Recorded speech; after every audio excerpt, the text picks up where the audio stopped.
Boa noite ao público, boa noite às pessoas que estão nos ouvindo pela internet. Estamos aqui com mais um encontro na UFSCar sobre Universidade Pública e Democracia. Temos duas professoras convidadas hoje para apresentar as suas considerações sobre esse tema. A professora doutora Maria Estela Coutinho, que é docente do Departamento de Psicologia da UFSCar. Ela atua na área de Psicologia do Desenvolvimento e Análise do Comportamento e vai discutir hoje as conquistas da UFSCar com ênfase no SESC entre 2003 e 2008. E temos também a professora Ana Catarina Viana, do Departamento de Ciências Sociais. Ela trabalha atualmente com pesquisa sobre a formação de mercado de futuros no Brasil e vai discutir as políticas científicas, o lugar das ciências humanas em colaborações científicas e na própria expansão da ideia de ciência. Eu chamo as professoras aqui à mesa. Muito obrigada, agradeço por terem aceitado participar da nossa mesa.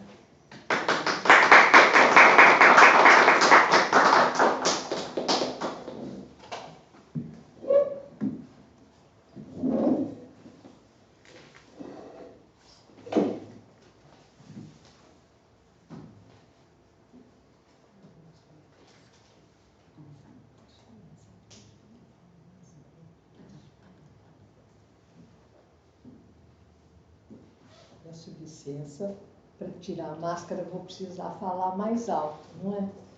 Boa noite a todas as pessoas que estão aqui. É uma satisfação estar na UFSCar presente, né? Vendo essa universidade voltar a ser ocupada e esperando que a gente ocupe cada vez mais. Queria agradecer muito o convite da Ana Carolina e da Ana Cristina para fazer parte dessa mesa, a possibilidade de estar ao lado da colega, que é muito importante, a gente poder fazer essa troca, que também é Ana, só que é a Ana Catarina, né?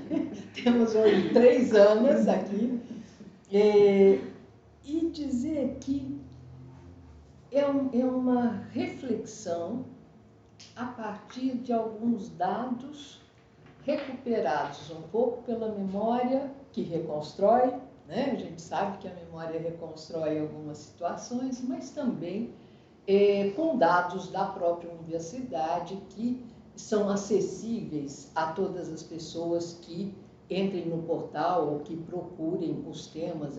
Então, não vou me prender muito a dados quantitativos, que eles são facilmente obtidos por todo mundo. Eu queria começar,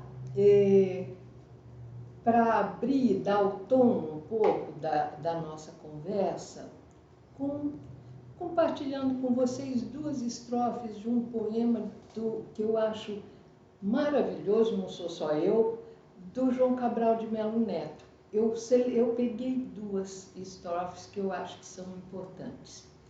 Que ele diz assim: porque é muito mais espessa a vida que se desdobra em mais vida. Como a fruta é mais espessa que sua flor. Como a árvore é mais espessa que sua semente. Como a flor é mais espessa que sua árvore, etc., etc.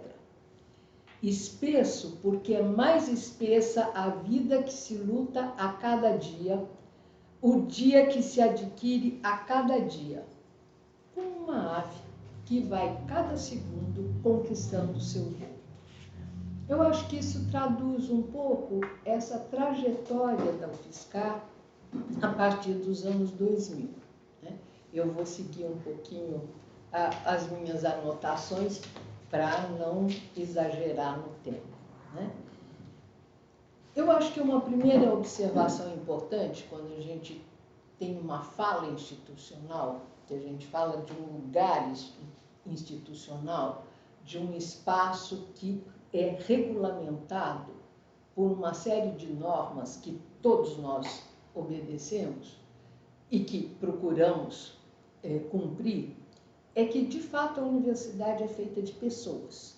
E foram pessoas que se envolveram num movimento que transformou profundamente e que permitiu ao UFSCar conquistar voos mais ambiciosos, né? E pessoas que fazem a instituição e pessoas que se organizam nos espaços institucionais e na estrutura institucional, porque essas duas coisas não se desvinculam quando a gente está dentro de uma instituição do porte da UFSCar.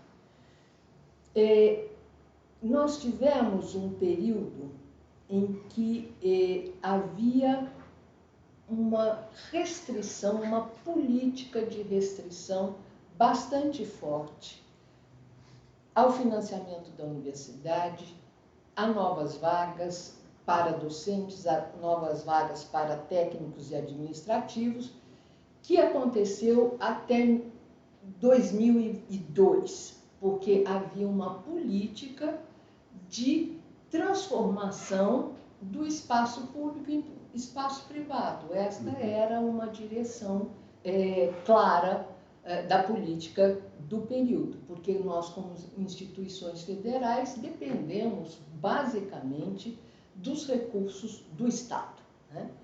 Então,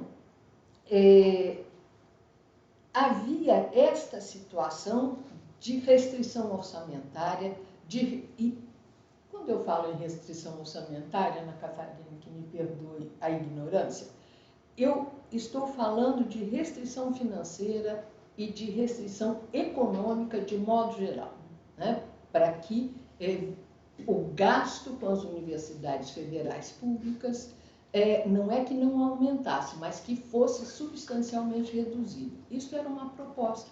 Atendia-se a posição do Banco Mundial em relação às universidades públicas da América Latina, o Brasil incluído nisso, né? Entretanto, este é um pedaço sempre bom, havia nesse debate bastante acalorado e bastante intenso sobre o papel das universidades federais no contexto brasileiro, algumas convergências, embora fossem convergências de ideias, de pensamento, elas traziam no bojo dessas convergências muita tensão, que a gente não vai explorar aqui, porque senão nós vamos ficar muito tempo, né? Uma das convergências era a ideia de que o país contava com um sistema federal de ensino superior. Isto foi sendo construído. Então, no início, entre 2003 e 2005, esta posição de que havia um sistema federal de ensino superior e que esse sistema tinha uma existência concreta e real na forma de universidades públicas nos estados brasileiros. E universidades públicas, e eu vou citar a questão econômica o tempo todo, porque ela é crucial para o nosso funcionamento, essas universidades tiveram a oportunidade de montar um modelo de distribuição de recursos entre as universidades federais acordado com o MEC. Era um movimento bastante diferenciado do que ocorria, porque era um acordo entre as universidades federais de ter um modelo de distribuição construído por elas em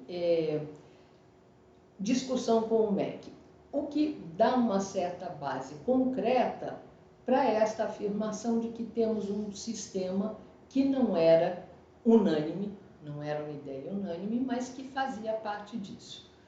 Então, tinha um modelo de redistribuição de recursos, de reestruturação e expansão das universidades e uma ideia também da importância do acesso de todos os brasileiros à universidade pública e gratuita e de qualidade, né?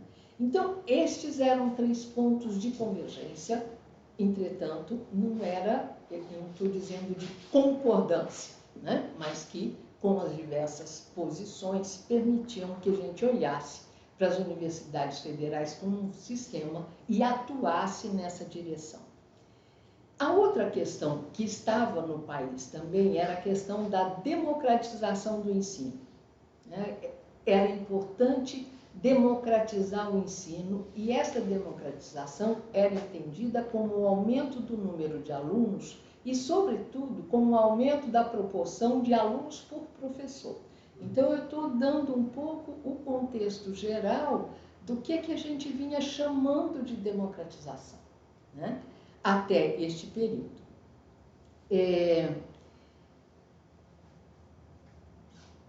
Este movimento ele vai ganhando força no início dos anos 2000, sobretudo a partir de 2003, com uma mudança de governo no Brasil.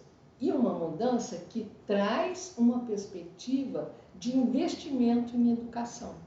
E uma compreensão bastante interessante, que nunca foi explicitada, se é que ela existiu, de que as universidades públicas tinham um papel fundamental no que se entendia como um ciclo virtuoso, do ponto de vista de que, ao formar os profissionais na universidade pública, esses profissionais voltavam para a universidade e serviam na universidade. E isto era enfatizado para a questão da formação dos professores, que a formação dos professores nas licenciaturas das universidades públicas federais alimentaria o que vinha se pensando no bojo deste plano de governo, que deveria ser o ensino desde a creche, desde a que hoje é chamada educação infantil,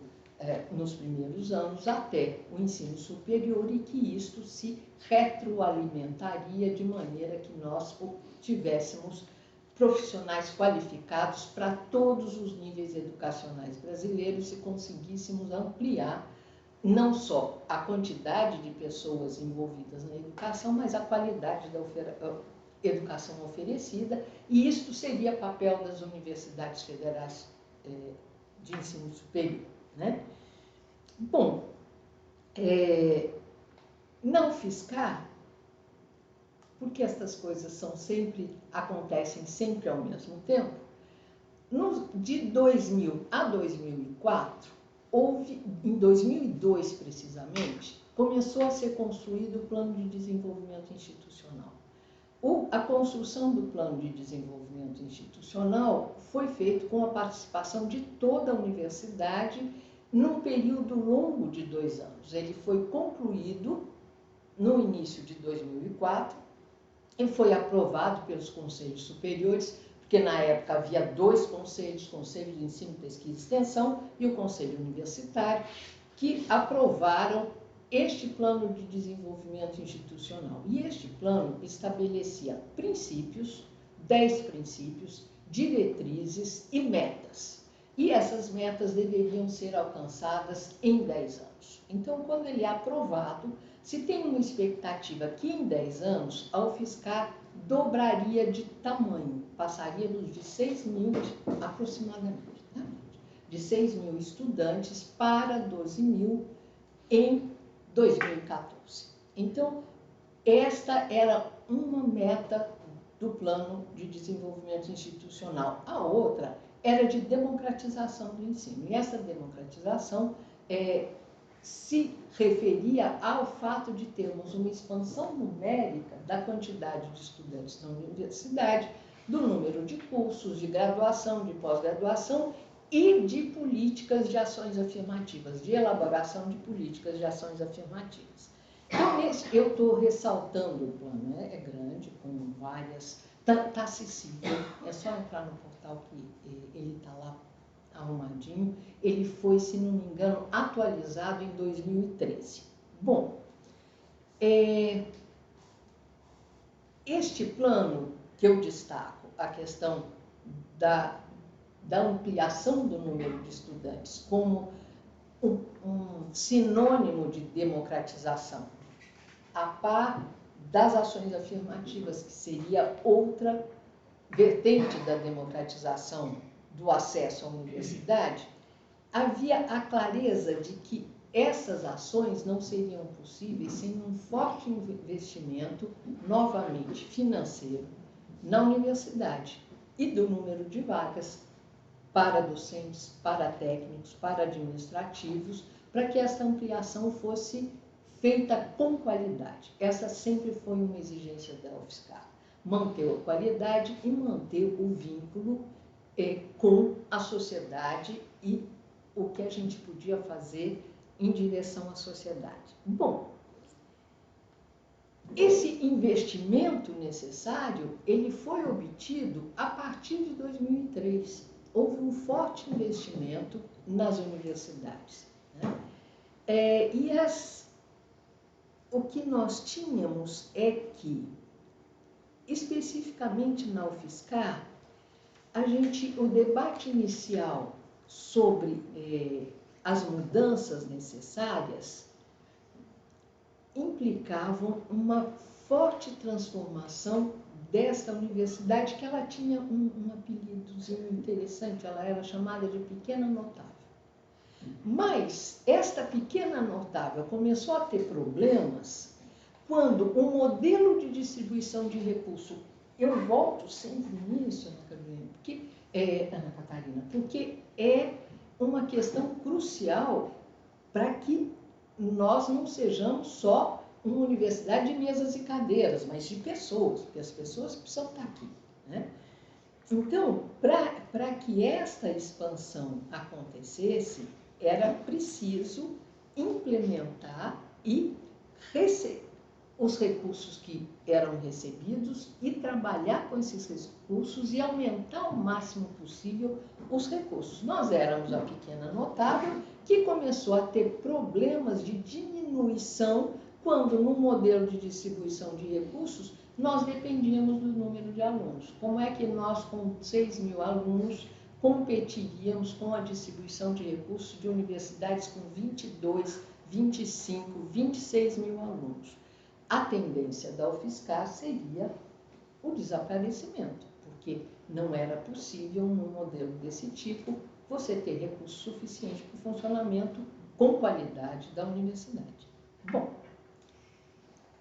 neste contexto, com essas discussões, vocês imaginam que nada disso era sem muito debate, sem muita controvérsia, o que é bom, o que é necessário, o que é para ser feito no âmbito da universidade, é isso que a gente está fazendo aqui, né? É trabalhar com a oposição, com a divergência, com a discordância. A democracia está nessa possibilidade de convivência e de viver tensões, sem que elas nos transformem em inimigos, mas sim em pessoas que debatem, que discutem e que divergem, né? Afinal, o conhecimento é produzido pela divergência e pelo desconhecimento e insatisfação permanente. Bom, nesse contexto eu vou destacar 8 ações que foram implementadas simultaneamente de 2003 a 2008.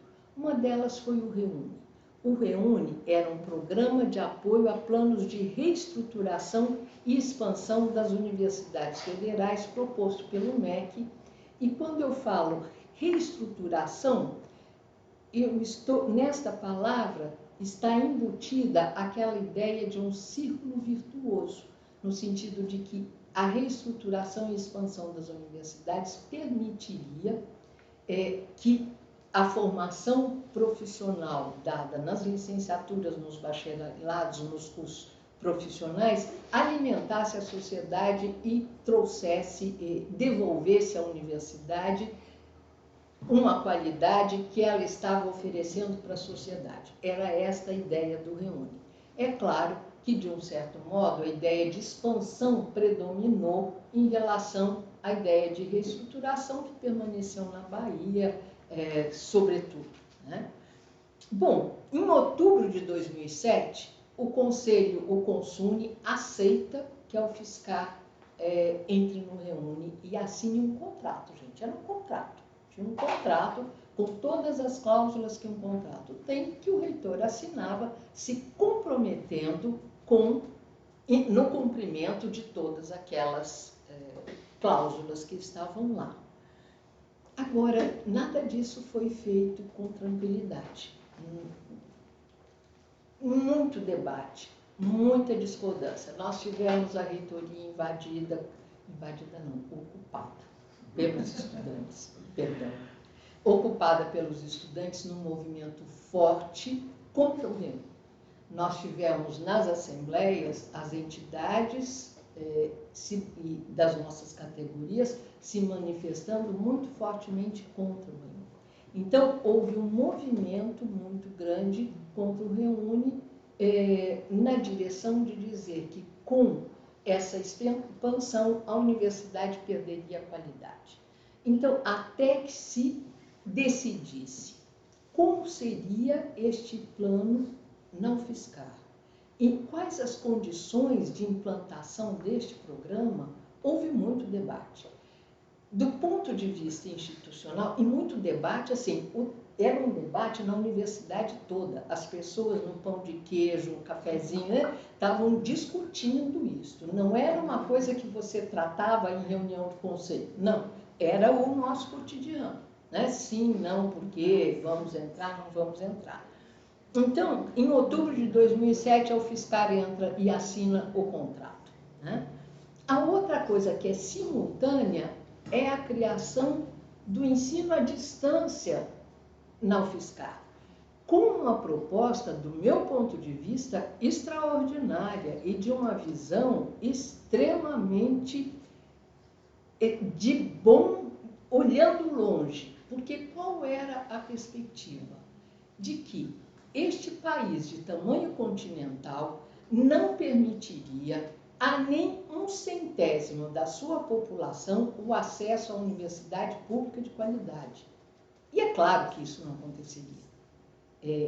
Se a gente tivesse, na época, eu não vou me lembrar mais os valores, mas eu me lembro de uma pesquisa que informava que o mercado da educação no Brasil, da educação privada no Brasil, só era o montante que fazia parte desse mercado só era inferior ao petróleo e à aviação. Para a gente ter uma dimensão do recurso e do que tinha, em termos econômicos, investido em educação privada. Quer dizer, a disputa por este espaço da educação pública era enorme. E a Universidade Aberta do Brasil propôs a interiorização do ensino superior gratuito e de qualidade como uma forma de permitir a pessoas do país todinho terem acesso aos cursos de graduação. E, para isso, montou uma estrutura com um forte investimento econômico, com um forte investimento financeiro. Havia recursos para tutores. A UFSCar tinha um tutor para cada 15 alunos quando foi feito. Tinha equipes que davam... Eu dei aula na EAD naquela época. Então, tinham equipes que trabalhavam com você em diversas dimensões da construção das disciplinas, dos cursos, que era um outro espaço de contato permanente, de discussão permanente, de discordância permanente. Nada dessas coisas é consensual na universidade e, do meu ponto de vista, isso é muito bom. Né? É essa discussão que faz a nossa riqueza. A outra coisa, aí eu preciso dizer que, por exemplo, a EAD chegou hoje à SEAD, que não é mais a EAD de 2000, que ela foi criada em 2007 também. Não é mais o ensino à distância, e eu vejo uma decorrência importante deste setor, que foi muito depauperado nos governos, na mudança de governo, e que foi muito relegado a segundo plano. O investimento foi suspenso, foi reduzido fortemente, e eu me pergunto o que teria sido de nós no ensino remoto se a gente não tivesse a experiência da EAD na instituição para poder sustentar nossa atividade nesses 2 anos tenebrosos que nós tivemos. Isto criou na universidade um outro espaço de debate também muito importante. A gente vai continuar com isso? A gente vai deixar essa universidade vazia e ficar trabalhando no remoto em casa? A gente pode fazer isso do ponto de vista de ocupar a universidade? Eu não vou responder, tenho lá a minha posição. Mas não podemos jogar o bebê junto com a água do banho, aquela frasezinha antiguinha. O que dá? O que dá e para quê? Né? É sempre para quê, para quem, com qual objetivo, para a gente poder discutir. Bom, mas nós estamos falando 2003, 2008. É que todas essas coisas, elas têm um impacto no dia de hoje, porque elas são uma trajetória.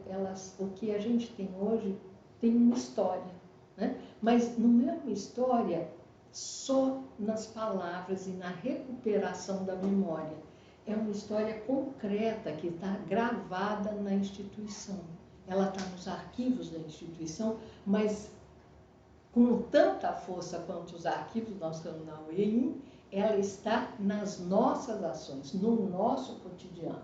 Isto tudo que foi construído lá, a gente vive hoje, a gente faz hoje. E aí a gente tinha também, na época, a criação da Pedagogia da Terra com o Pronera, em acordo com o INCRA, que criou esta possibilidade de acolher, obedecendo os períodos de plantio e colheita e os horários possíveis para os trabalhadores da terra e trabalhadoras da terra.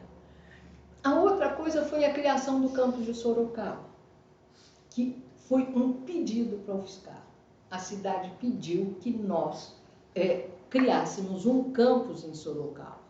Eles queriam que fosse da UFSCar, porque eles queriam que fosse ensino superior federal e que, se fosse para alguém pensar uma universidade para Sorocaba, seria a Universidade Federal de São Carlos. Não vou contar essa história porque ela sai um pouco daquilo que a gente queria discutir como a questão da democratização. A outra coisa também que é importante, mas ela tem um outro viés, é a criação do curso de medicina, que foi uma demanda da cidade de São Carlos por décadas. Aliás, essa universidade é criada na expectativa da cidade de que houvesse um curso de medicina, que não se concretizou na época, né? Mas ele é implantado em 2008 e o hospital universitário começa a ser construído. Vejam, é um investimento financeiro enorme. E a criação do curso de medicina não concorreu com nenhuma distribuição de vagas geral da universidade, nem pelo Reúne, nem por outro tipo de aparecimento de vaga. Foram vagas para docentes, para técnicos, para administrativos, específicos para a criação da medicina em negociação com o Ministério da Saúde, porque a medicina tem o Ministério da Saúde e da Educação atuando em conjunto na regulamentação dos cursos. As outras duas coisas que aconteceram, que são também, eu acho que eu falei também, mas é uma palavra que não se aplica e que tem um impacto extraordinário da universidade, foram as ações afirmativas e a criação do Incluir, o Núcleo de Acessibilidade da UFSCar, que trazem para dentro da universidade uma população que sempre foi excluída, né? As ações afirmativas, quando elas são implantadas, nós temos um perfil na UFSCar que é de 70% de estudantes homens e mulheres brancos e pertencente às classes A e B do IBGE. Então, era esta a nossa universidade. A grande maioria destes 70%, quase a totalidade, oriundos de escola privada, né? E tem uma outra coisa que eu acho que é uma contribuição extraordinária da universidade, que é a implantação da rádio UFSCar Escute Diferente. a UFSCar trabalha para conseguir um canal e conseguir autorização para criar uma rádio. Quer dizer, não é só a academia do ponto de vista do ensino e da pesquisa, mas é do ponto de vista da cultura e de uma cultura popular, porque o rádio é ouvido por quem, minha gente? Né? Ainda hoje, o rádio é um veículo que chega para as populações menos favorecidas e para muitas pessoas. Aliás, nós estamos completando 100 anos de rádio no Brasil. Né? Ele é de 1922, a gente está em 2022 e eu acho que a gente precisa comemorar o rádio. Eu sou apaixonada pelo rádio, porque eu acho que é um veículo que chega onde a internet não chega. Ele chega onde a internet ainda não está. Né? Bom, essas ações, que são ações que resultaram em mudança institucional. Hoje a gente tem a SAAD, a gente tem a CEAD, a gente tem espaços institucionais que trabalham acolhendo todas essas pessoas que chegaram ao UFSCar. E vejam, esta quantidade enorme de coisas acontece nesse intervalo de tempo tão curto. Né? Os anos seguintes foram anos para implementar esta transformação que já tinha acontecido. Em fevereiro de 2008 é o primeiro vestibular do REUNE, o primeiro vestibular com reserva de vagas das ações afirmativas, o segundo vestibular de Sorocaba, o segundo vestibular da medicina. Então, no ano de 2008, a gente tem uma mudança extraordinária na universidade. E aquela meta lá atrás de dobrar o tamanho da universidade em 10 anos foi obtido em 4. Ou seja, a meta do Plano de Desenvolvimento Institucional já tinha sido ultrapassada em muito em relação àquilo que foi planejado pela instituição. Né? Também no PDI, no Programa de Desenvolvimento Institucional, havia uma proposta de criar uma política de ações afirmativas e em 2008 nós tínhamos um programa em implantação, aprovado com um conselho gestor, um grupo gestor que trabalhava na direção de criar uma implantação de acordo com o que a universidade considerava importante. Uma outra coisa que eu falei da medicina e não mencionei, que eu acho que é muito importante para essa nossa questão da democracia, é que quando o curso de medicina foi criado, durante este período, até 2008, foi criado um conselho de parceria entre o município e a universidade. Então, todas as ações em saúde passavam pelo Conselho Municipal de Saúde e por este conselho de parceria que discutia. Todas essas decisões que eu relatei, desses programas e dessa instituição de espaços para essas diferentes ações, eles foram intensamente debatidos desde as coordenações de curso, de graduação, de pós, conselhos departamentais, conselhos de centro, pró-reitorias. Então, era uma efervescência.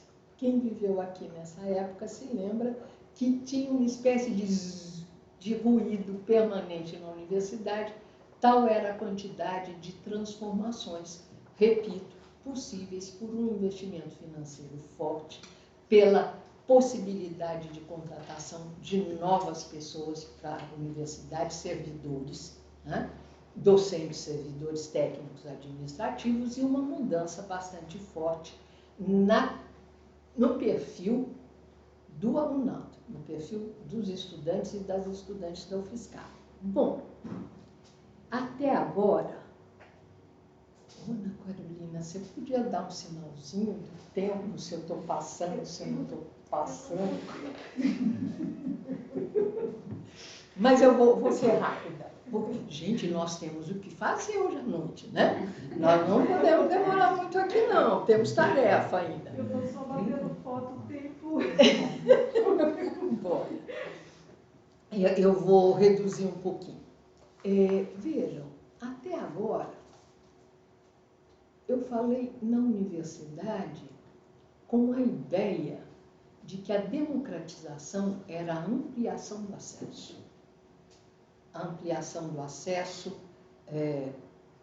para professores e técnicos e administrativos, porque, diferente do período anterior, que vai até a 2002, o investimento em educação é muito alto, não só no aspecto das construções físicas, mesas, cadeiras, prédios, equipamentos, mas também do ponto de vista de que era preciso pessoal altamente qualificado para que a universidade fizesse aquele círculo virtuoso que se pretendia como expectativa do então ministro da Educação. Essa era uma ideia dele, né? Então, como a gente falou desta democratização numérica, nós estamos aumentando, nós dobramos a quantidade de estudantes em 4 anos, né? E continuamos aumentando. Nós hoje temos 45 cursos de graduação, estou pondo o IAD junto, mas nós tínhamos 20. Né? Então, numericamente, é este a perspectiva em geral da democratização, a do acesso. A da permanência, ela foi não é que permitida, ela foi incrementada com a criação do PNAES em 2008, que são recursos para o apoio estudantil, né? E que foram crescentes por algum tempo e agora são decrescentes. Mas e o SESC nisso tudo? Né? Até agora é a universidade toda. E o SESC? Do meu ponto de vista, a contribuição do SESC é uma discussão altamente qualificada sobre a contribuição que todas essas populações que passaram a fazer parte da universidade trouxeram para o enriquecimento da universidade. Quer dizer, a democratização é dada pelo enriquecimento da cultura cotidiana, da troca entre as pessoas, do fato de você não ter mais 70% de estudantes brancos, não ter mais 70% de estudantes nas classes A e B do IBGE, não ter mais 70% dos estudantes oriundos de escola particular. Mas a transformação do perfil de quem está aqui, enriquecendo a sala de aula, enriquecendo a produção do conhecimento, e um enriquecimento que entra nesse círculo virtuoso, porque o conhecimento produzido pela universidade não é mais o conhecimento de uma classe sobre a outra, ou de uma classe para ela mesma, mas é a produção de um conhecimento de todos para a sociedade, formada por todas essas pessoas que estão aqui dentro. Do meu ponto de vista, a gente tem que fazer mais. A gente precisa avançar. É claro que o avanço acontece porque conquistas se estabilizam. Então, esta discussão no SESC, que vem principalmente do NEAB, é uma discussão que vai ganhando espaço nas decisões dos conselhos. Tanto é que quando o programa de ações afirmativas é avaliado por esta universidade para uma decisão se ele continua ou não, a tônica do relatório das ações afirmativas, a gente está tudo na rede, tá? Vocês acham tudo no portal. É a contribuição que esta população nova, que este novo perfil de estudantes traz para a universidade. E eu acho que tem algumas outras coisas que vão distinguir o SESC. Né? Essa participação forte do NEAB, que gera e difunde uma discussão que inverte a lógica. não é mais o que a universidade está dando para a sociedade, mas é o que a sociedade representada efetivamente aqui dentro está trazendo de enriquecimento para a cultura universitária e para a produção de conhecimento na universidade, para a formação das pessoas que vão trabalhar nela, né? Então, uma outra coisa é, quais foram os cursos criados pelo Reúne? E também na educação à distância. A gente teve a pedagogia com um incremento forte no número de vagas no presencial, a criação da pedagogia na educação à distância. Houve um aumento, eu acho que dobrou o número de ingressos na graduação das ciências sociais e teve a criação do curso de educação especial, licenciatura em educação especial. Até então, e até hoje, existe um único programa de pós-graduação em educação especial que tem 45 anos, né, de idade nessa universidade, o único do país, ele continua sendo o único. Quando o SESC se propõe a criar o segundo curso de licenciatura em educação especial no país, ele está alçando a uma posição diferenciada a necessidade de formação profissional para as pessoas com deficiência que sejam consideradas pessoas de pleno direito dentro da universidade e que vão, de novo, é o SESC que mostra isso para a universidade toda, enriquecer a nossa cultura, enriquecer a nossa forma de trabalho, enriquecer a nossa compreensão do que é produção de conhecimento, para quem e por quem. Porque, é claro, eu posso dizer aí numa experiência pessoal, eu tenho orientandos com muito baixa visão. Essas pessoas transformaram a maneira de todo mundo se relacionar nas salas de aula, né? Porque a gente tem que olhar para o outro com os olhos dele, e isso faz um exercício, eu como psicóloga não posso deixar de pensar nisso, né? Como um exercício de se colocar no lugar dele, porque o mundo é feito por quem vê, para quem vê, mas eu tenho que pensar como eu tenho que organizar o mundo para quem não vê, e tenho que dar voz para essa pessoa, dizer, é assim que precisa ser, né? Então, isto é uma contribuição do SESC. É o SESC que cria as condições para a implantação do curso da licenciatura em educação especial. Hoje a gente tem o TILSP também, né? Que eu não vou falar dele porque ele é muito novinho, né, pessoal? Ele está chegando aqui.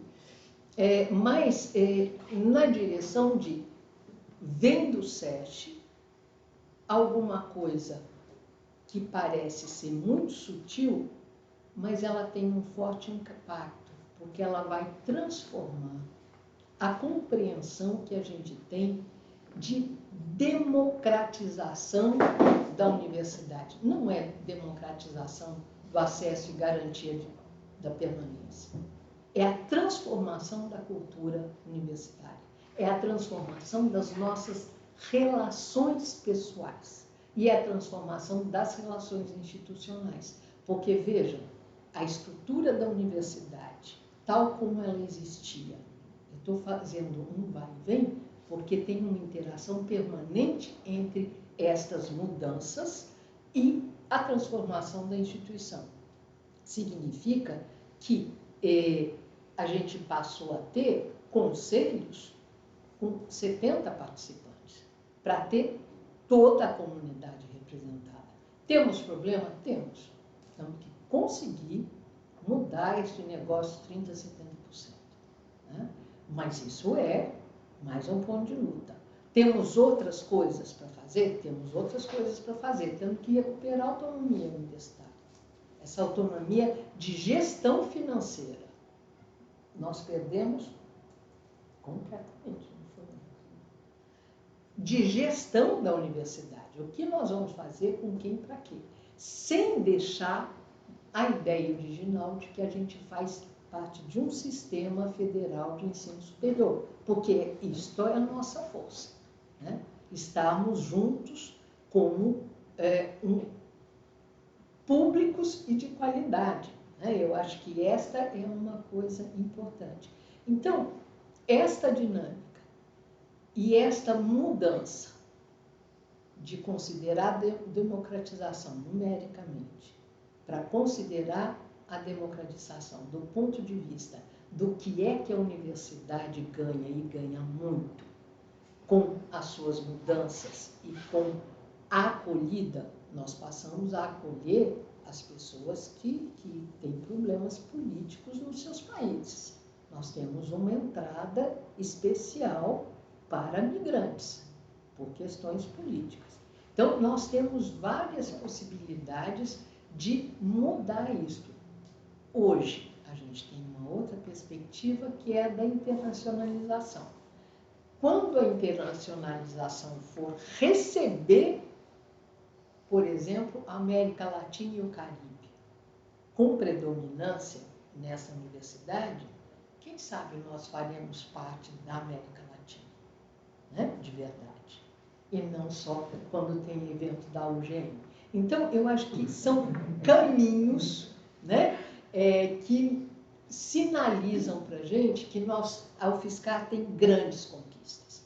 Essas conquistas só foram possíveis por um alto investimento em educação, por um alto investimento financeiro e por um investimento do Estado, uma decisão do Estado. Suficiente? Não. Mas absolutamente diferente de tudo aquilo que tinha sido feito, eu posso dizer com tranquilidade, desde a República. Né? Naquela época, foi a primeira vez que um presidente da República recebeu reitores nesse país. Convidou-os para dizerem o que é que eles precisavam. Isso parece simples, não é. Né? Isso exige vontade política. Então, eu acho que este período foi um período de fermentação que se desdobra como o pão, a massa vai crescendo, vai crescendo, vai crescendo, até agora. Agora nós temos que ter mais fermento, fazer outros pães, lidar. Tudo isso não é feito sem crises e sem dificuldades. Lidar com as crises que foram geradas também nessas condições e neste período, mas pensando sempre que a gente precisa estabelecer metas e alcançar essas metas e ter uma outra perspectiva de democratização. E que a gente não pense exclusivamente em números, né? E pense também no que significa ter um perfil absolutamente diferenciado e agora trazendo para o nosso âmbito as questões de gênero e todas as outras diferenças que aparecerem, porque o exercício da democracia significa a convivência das diferenças, né? Não significa tranquilidade, mas significa que as diferenças estão sendo respeitadas e convivem. Era isso. Peço desculpas pelo tempo e eu acho que passo para...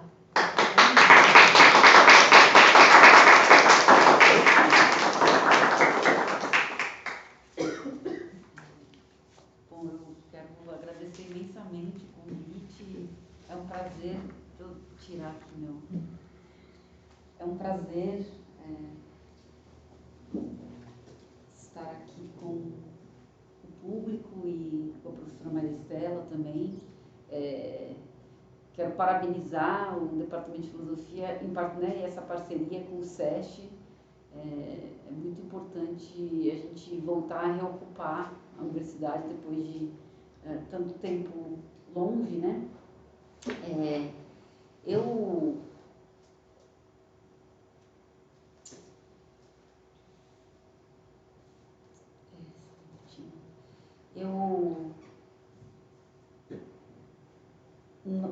As nossas falas, né, professora, elas por caminhos diferentes elas convergem, né? Elas chegam num ponto que vocês vão ver em comum, né?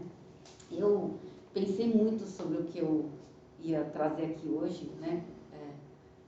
Para debater, para conversar com vocês, mas a proximidade das eleições tem me trazido à memória a experiência do que foram as últimas eleições, né, para o governo federal, em 2018. E aí eu achei que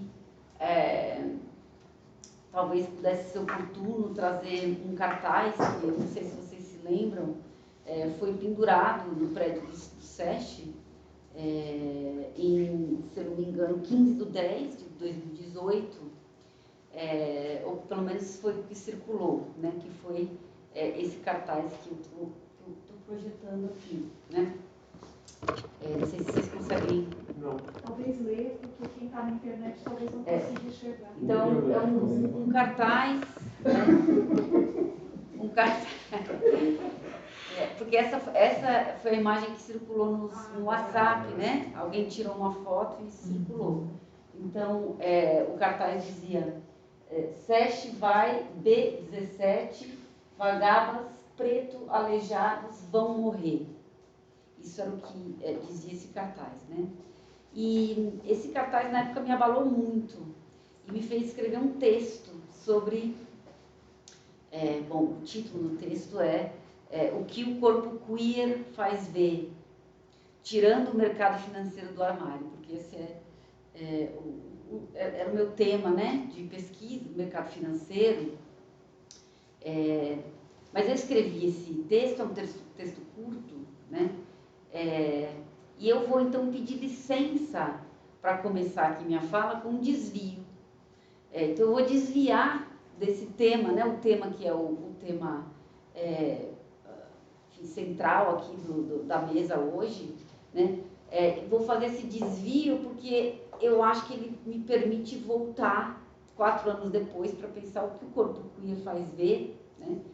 Para falar sobre esse tema da política científica, o lugar das ciências humanas em colaborações, né, científicas e na expansão da ideia de ciência. Então eu vou começar com a curva, né? Então eu vou ler esse pequeno texto que eu escrevi em 2018. Eu quero que vocês tenham em mente que isso foi em 2018, né, escrito. Em meio a um processo eleitoral marcado menos pelo debate de programas de governo e mais pela ameaça constante a certos corpos, a lição já antiga dos diversos feminismos se faz novamente presente. É preciso reconhecer que falamos a partir de corpos e, mais do que nunca, é preciso falar sobre corpos.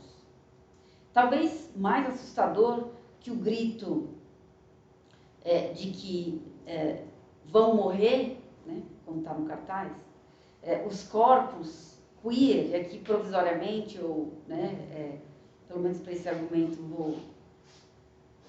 eu me refiro a corpos queer como corpos não conformados, né? Então, mais assustador que esses gritos aqui, né, que esses corpos têm ouvido na rua, é o silêncio que o acompanha, como se houvesse um tácito assentimento dos cidadãos de bem, guiados pela nostalgia da extrema-direita. Essa que repete que era bom há 40, 50 anos atrás, quando o mundo era feito de silêncios, quando não havia tantos ativismos que enchem o saco e impedem o desmatamento desenfreado, a matança de índios, a porrada em comunista, vagabunda, preto, aleijado e viado. Como no cartaz, eu acrescentei o viado, né? É para esse mundo que estamos sendo mandados de volta.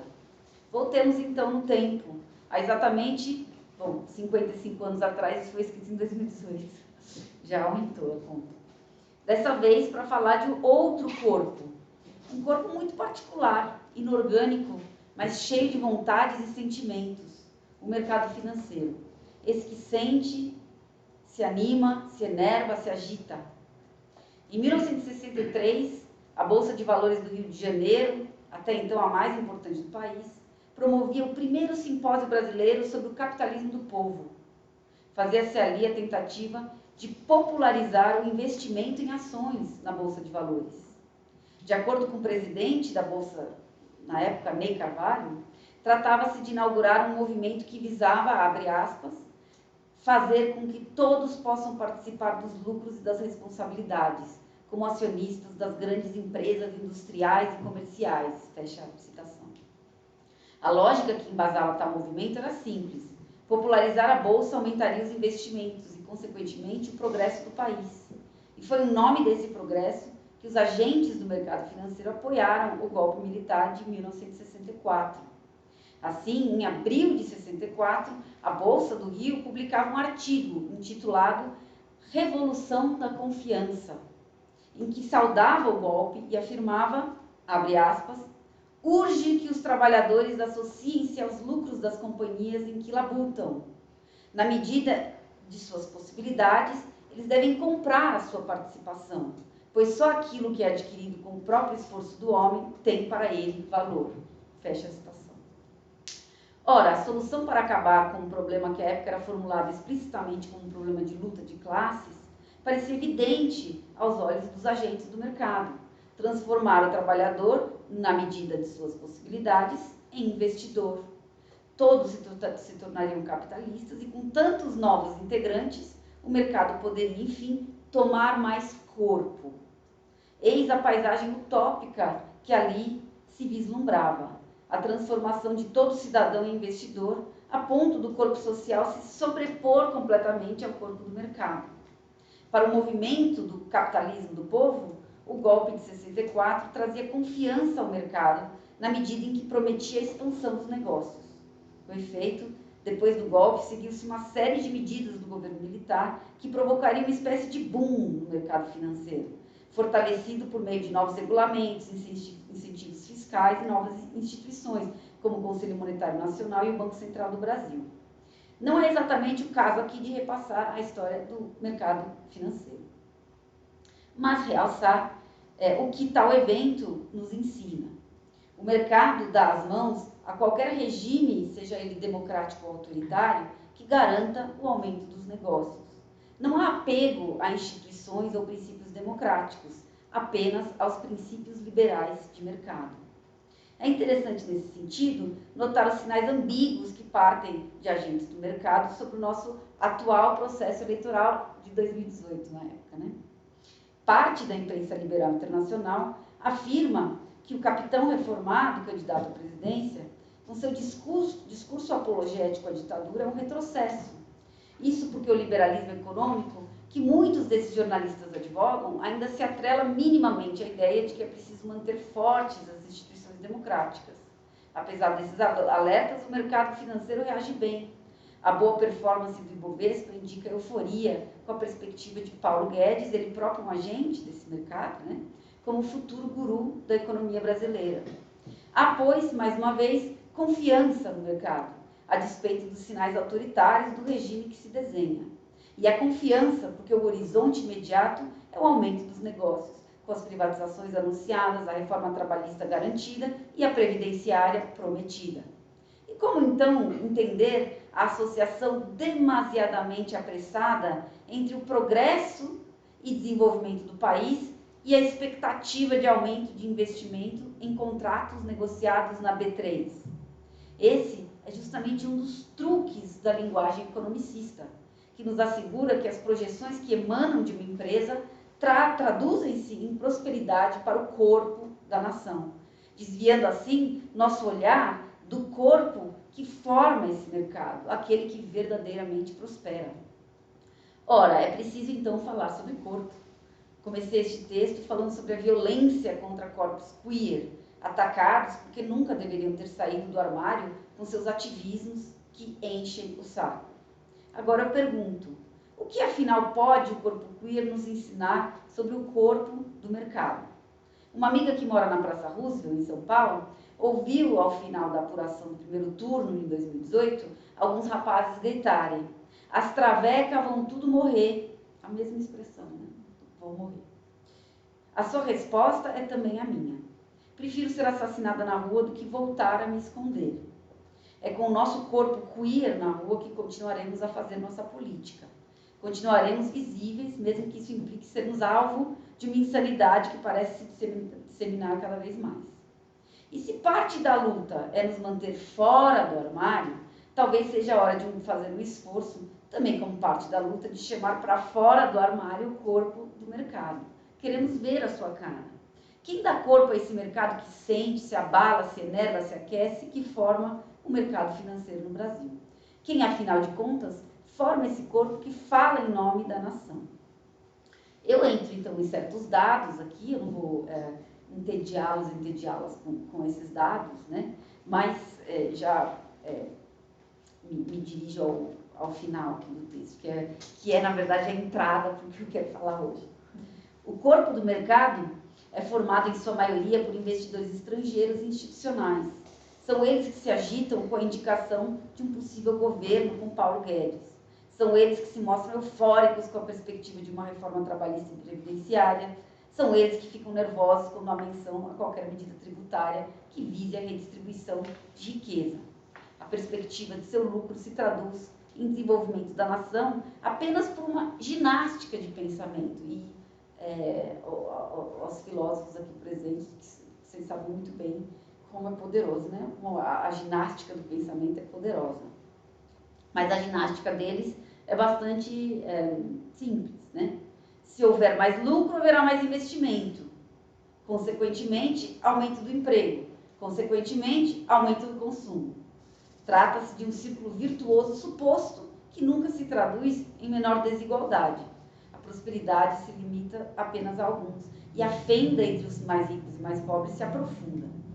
Contra o que Philippe Pinard e Isabelle Stengers chamam de feitiçaria capitalista, que nos envolve na fumaça de projeções numéricas, tornando a linguagem economicista a língua franca da política nacional, precisamos de práticas de desenfeitiçamento. A estratégia queer de fazer os corpos pode ser uma delas, para que assim não se confunda o corpo do mercado e o corpo da nação. É preciso fazer ver o corpo do mercado justamente para reafirmar um projeto nacional que não se vislumbre a partir do lucro de uma elite econômica transnacional. Trata-se de uma empreitada a longo prazo, uma luta que se estende para muito além dessas semanas de ódio. E assim eu terminei esse texto de 2018, né? E se há 4 anos atrás a minha pergunta era o que afinal o corpo queer pode nos ensinar sobre o corpo do mercado, né? E me ajudava, né, e pensar em termos de corpo, me ajudava a um estranhamento com a linguagem economicista como língua franca da política nacional. Agora eu trago de novo esse cartaz, porque eu acho que ele pode nos ajudar a entrar nessa questão de hoje, né, e nos levar a refletir sobre o que um corpo queer faz ver da política científica e da própria ideia de ciência. Porque se tomamos o SESC como esse corpo vagaba, preto, aleijado, e eu acrescento viado, né? Parece que o cartaz foi um prenúncio do que estaria por vir. Eu vou deixar esse cartaz aqui, mas depois a pedidos eu vou trocá-lo para a gente não terminar com ele. Bom, eu vou, assim, muito rapidamente passar, só nos lembrar, né, do que, então, aconteceu nos anos, né, 2019, 20, 21 e agora, né, 22, o que aconteceu com a política científica nesse período. Então, vocês devem estar lembradas, que em março de 2020, o que ali, então, se tornou Ministério da Ciência, Tecnologia, Inovações e Comunicações, lançou uma portaria, 1122 de 2020, instituindo como prioritários, no período de 2020 a 2023, os projetos de pesquisa, desenvolvimento e inovações voltados para áreas de tecnologias, eram 5 áreas de tecnologias, largamente focadas na ideia de desenvolvimento de produtos e serviços.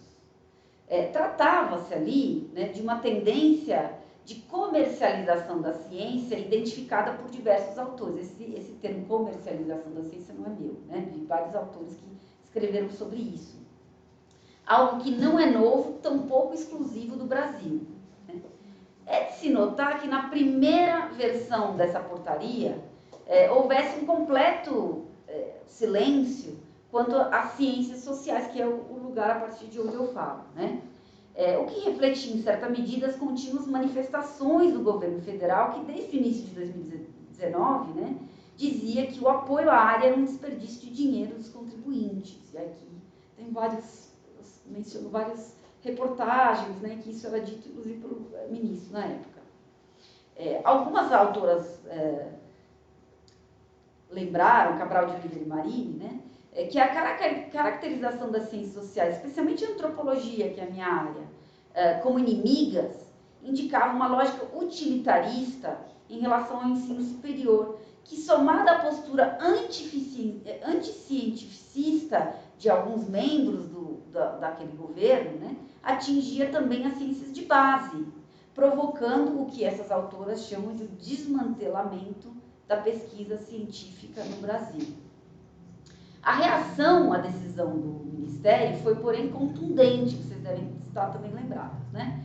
Após pressão de diversas entidades da comunidade científica, o Ministério publicaria, alguns dias depois, um adendo à portaria, abrindo a possibilidade de serem também considerados prioritários, diante de sua característica essencial e transversal, os projetos de pesquisa básica, humanidades e ciências sociais, que contribuam para o desenvolvimento das áreas tecnológicas, né?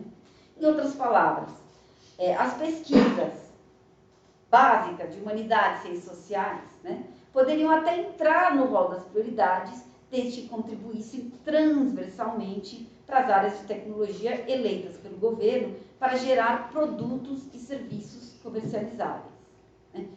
Então, nessa perspectiva, a própria transversalidade indicaria essas áreas, né, as humanidades, como acessórias. Naquela época, né, o que a gente esperava que acontecesse, de fato, se fez ver nos anos seguintes, né? Uma enorme diminuição na alocação de recursos orçamentários e financeiros para ciências sociais e humanidades, né? Uma vez que a portaria estabelecia que essas áreas prioritárias deviam ser observadas nos editais de outras unidades de pesquisa e órgãos que integravam a estrutura organizacional do Ministério da Ciência e Tecnologia, né?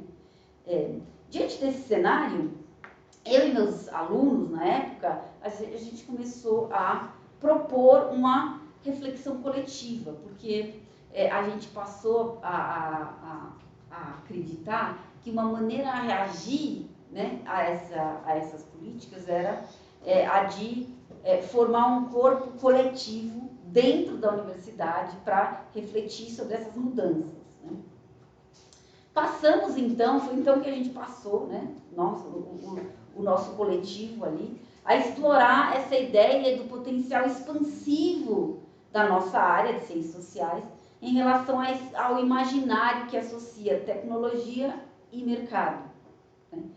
Então, para a gente, não se tratava simplesmente de se opor às alianças entre empresa e ciência que marcam a atual política científica, não só federal, mas também estadual, né? Mas de abrir outras possibilidades de aliança, que não aquelas pautadas exclusivamente pela lógica de mercado ou interesses corporativos. Então, a gente começou a ler textos, né, discutir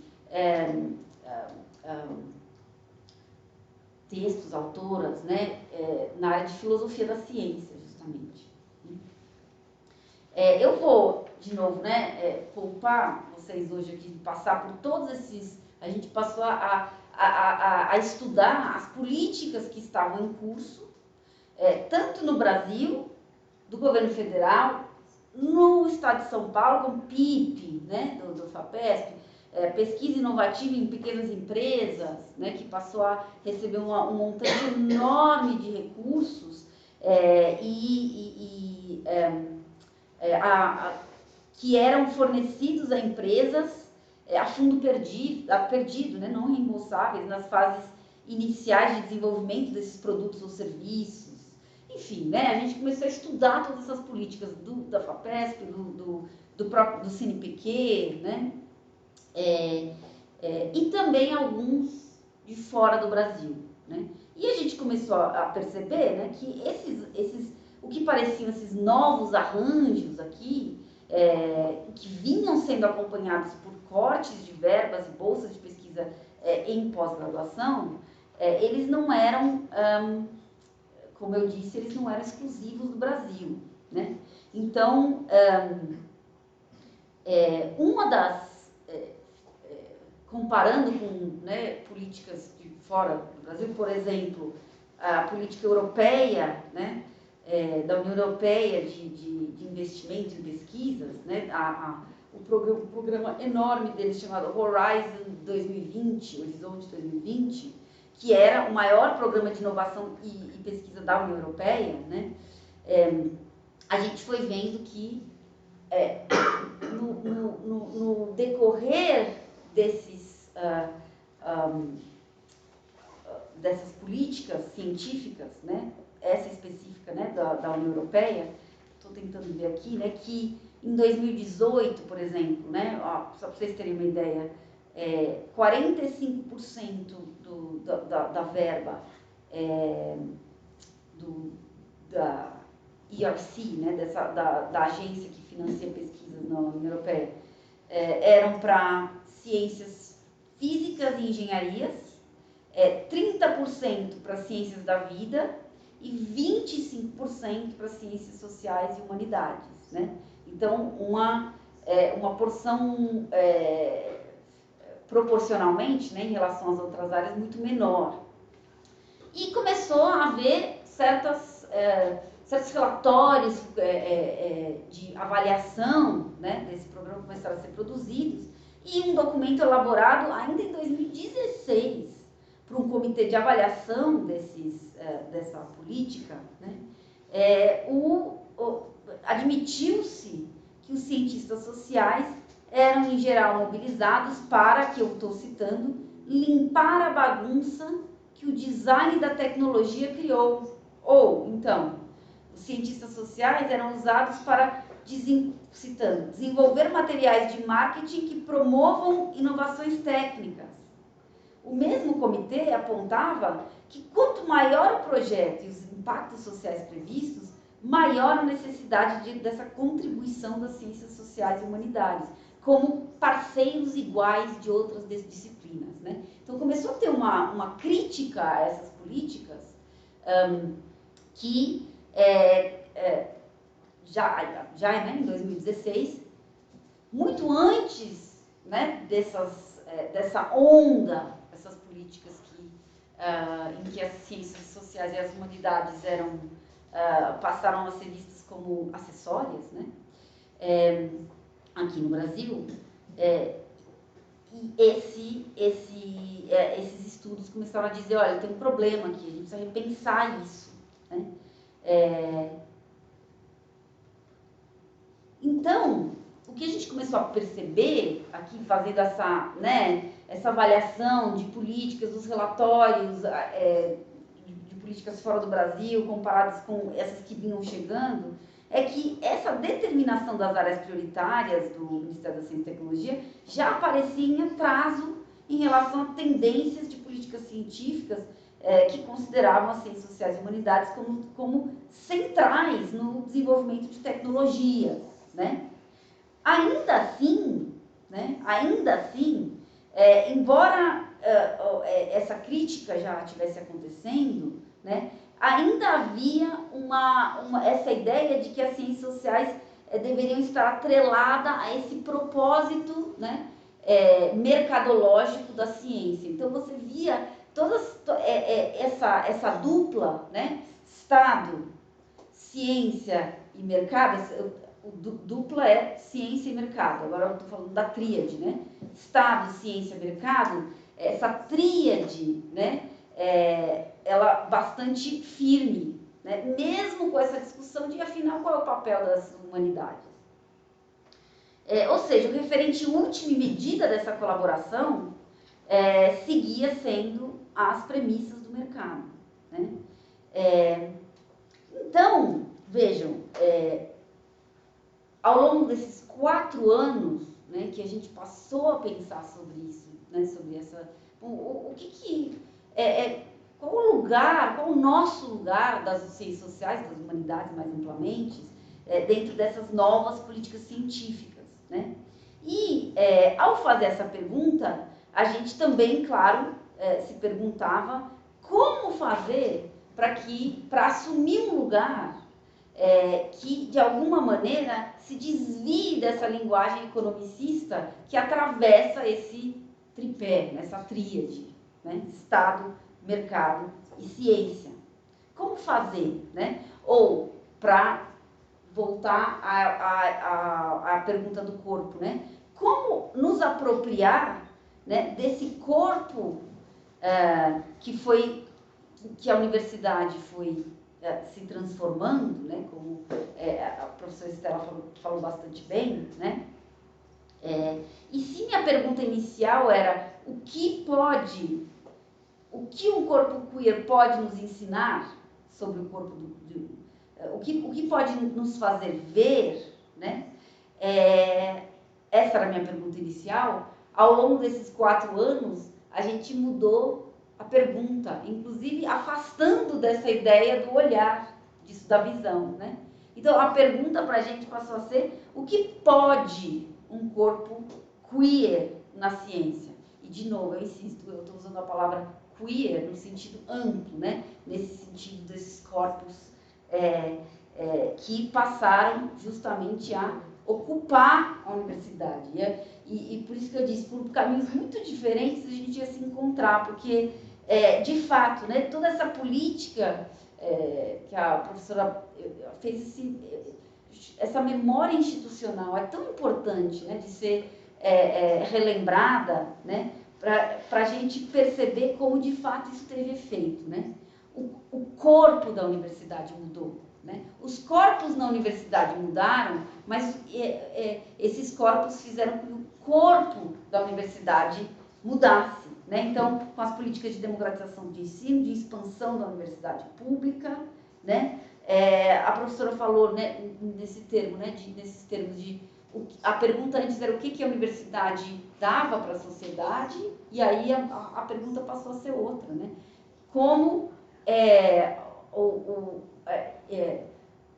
a sociedade, né, para usar esse termo, ela muda, né? Ou ela enriquece a produção de conhecimento. Estou pegando as suas palavras, né? A pergunta aqui, então, veja, agora adaptando para essa discussão do corpo, né? Quais corpos passam a povoar a universidade e como isso coloca um problema para a própria ciência, né? Então, da ideia de enriquecimento, a gente pode ir para a ideia de expansão ou até outra, né? A gente pode pensar na ideia de como é que a gente explode essa ideia de ciência da forma como nós aprendemos que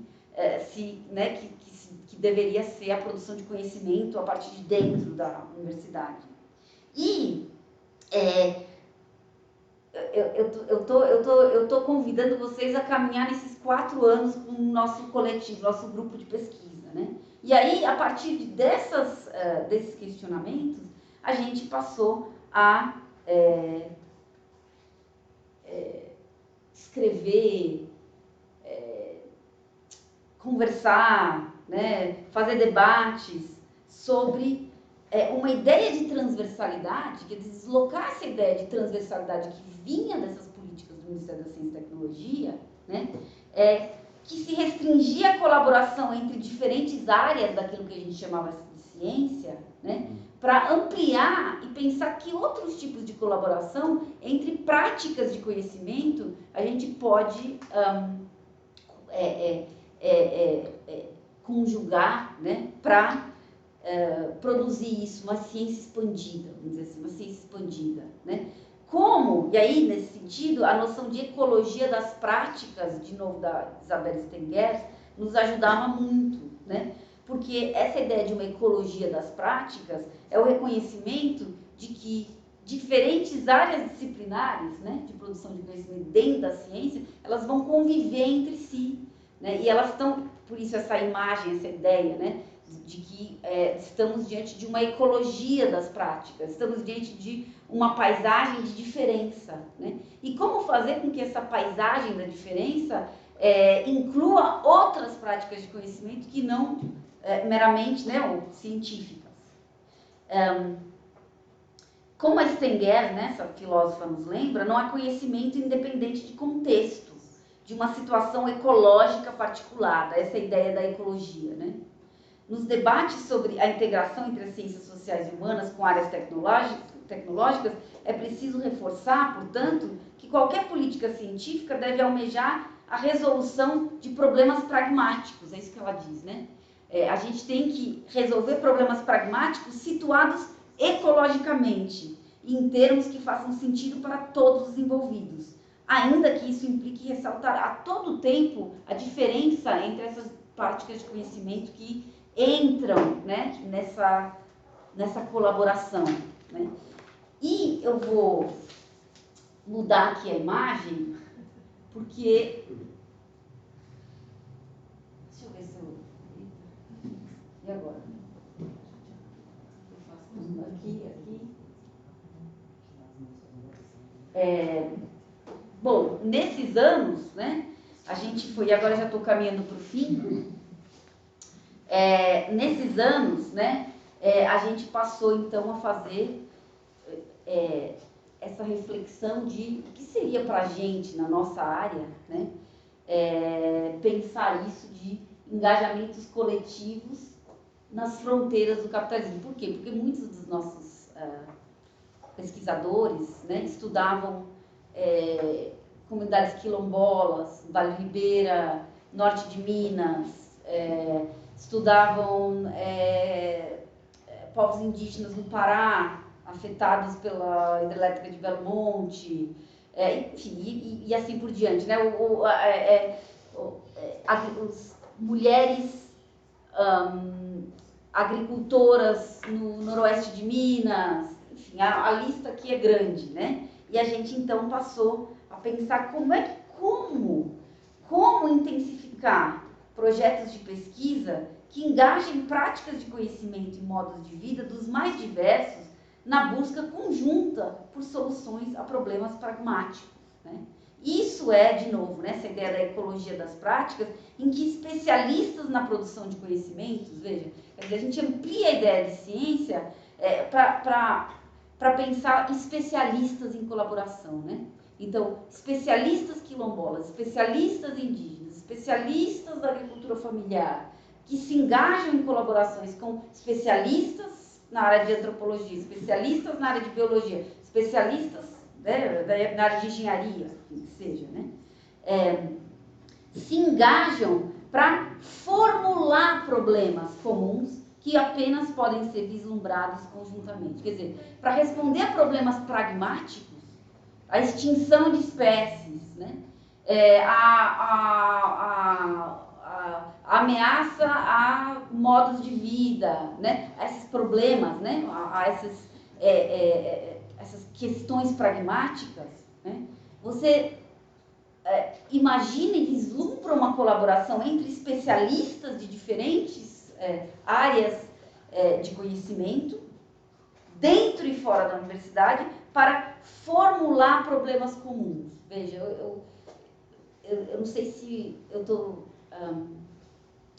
às vezes é bom voltar e tatear de novo, né, as palavras. Então, para resolver questões pragmáticas,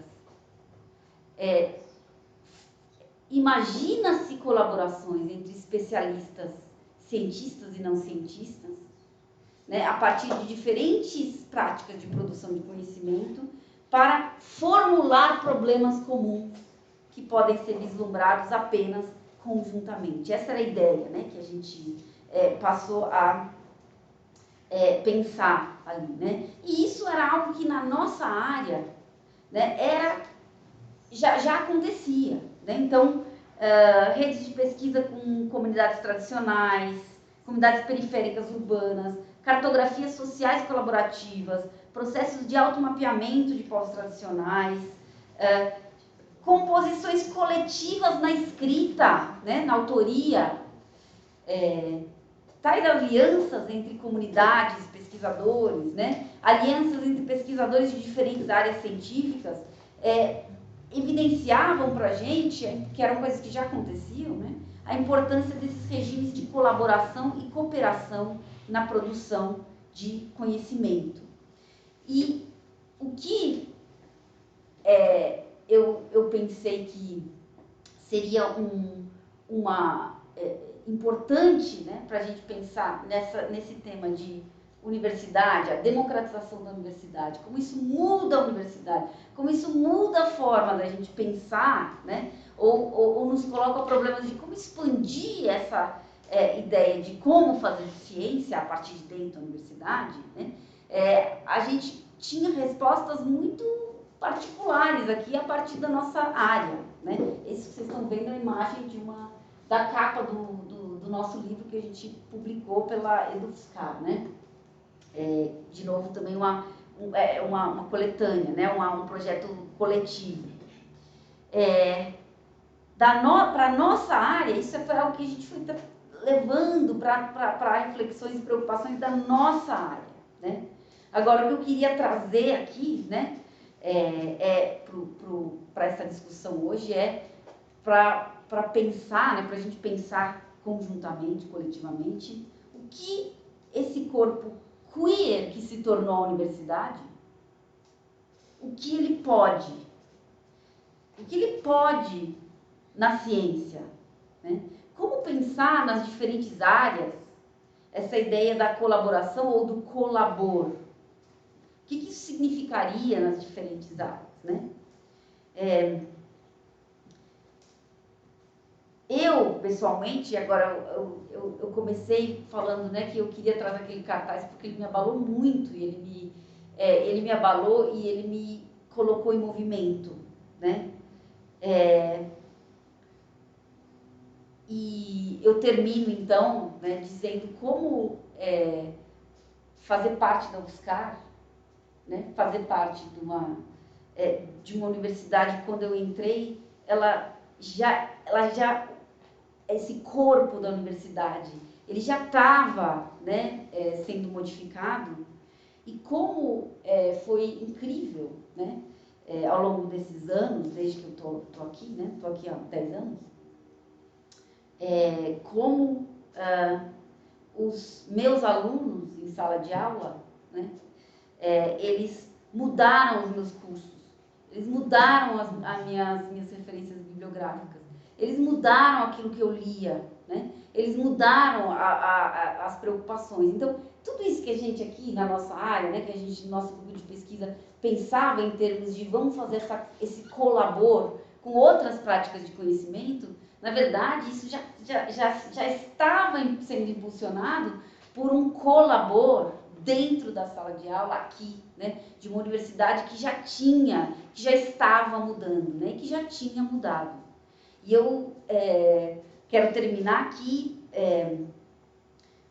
dizendo que, de fato, né, essas políticas todas que demandam vontade política, recursos, né, divergências, esse ruído da universidade, que agora, né, que a gente está aqui, eu acho que esse evento é um exemplo disso, né, da gente trazer de volta esse ruído da universidade, de fato tem efeitos, né, e eu quero dizer que, no meu caso, mudou, né, a maneira como eu imagino, como eu faço, como eu produzo conhecimento a partir da minha área, e, sem dúvida, eu posso dizer que foram eles, né, os meus alunos, que me fizeram sair de vez por todas do armário.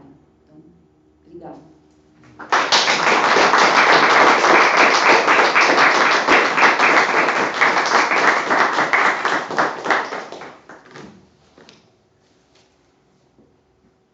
Eu acho que a gente podia... Não, eu fico aqui no cantinho.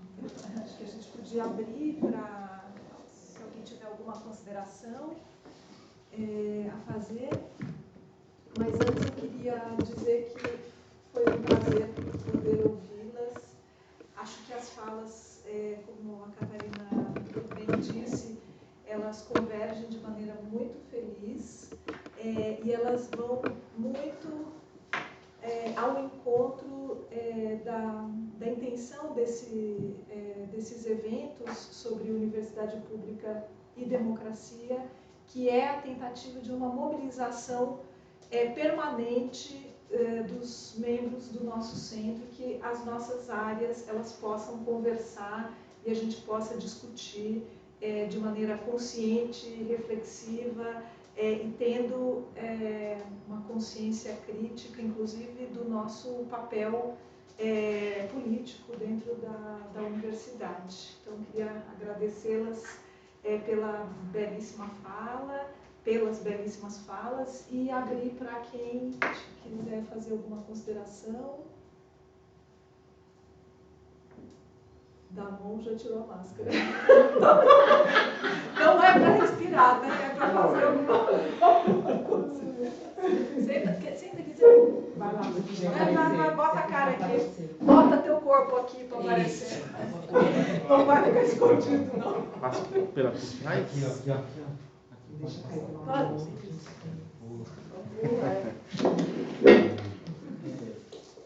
Bom, obrigado por ambas as falas, né?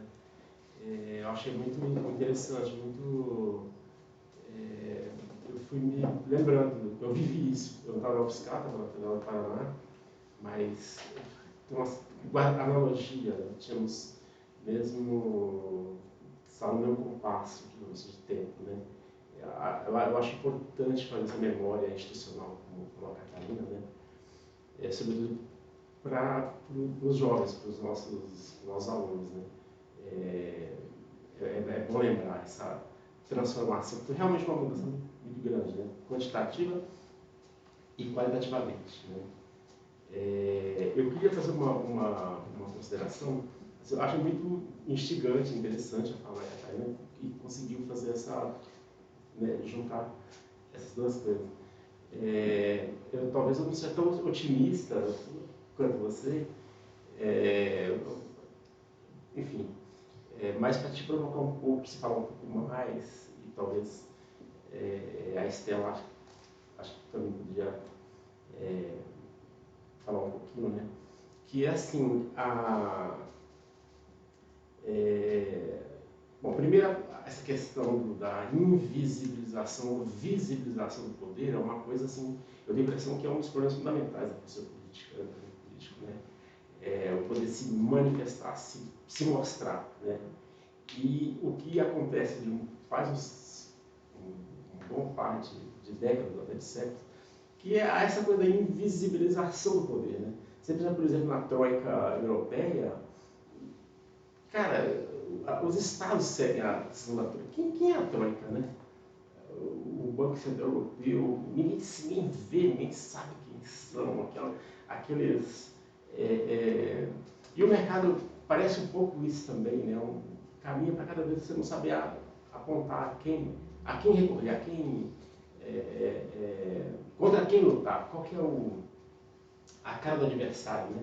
Parece que essa invisibilização do poder torna a coisa mais anônima e mais difícil de lutar, né?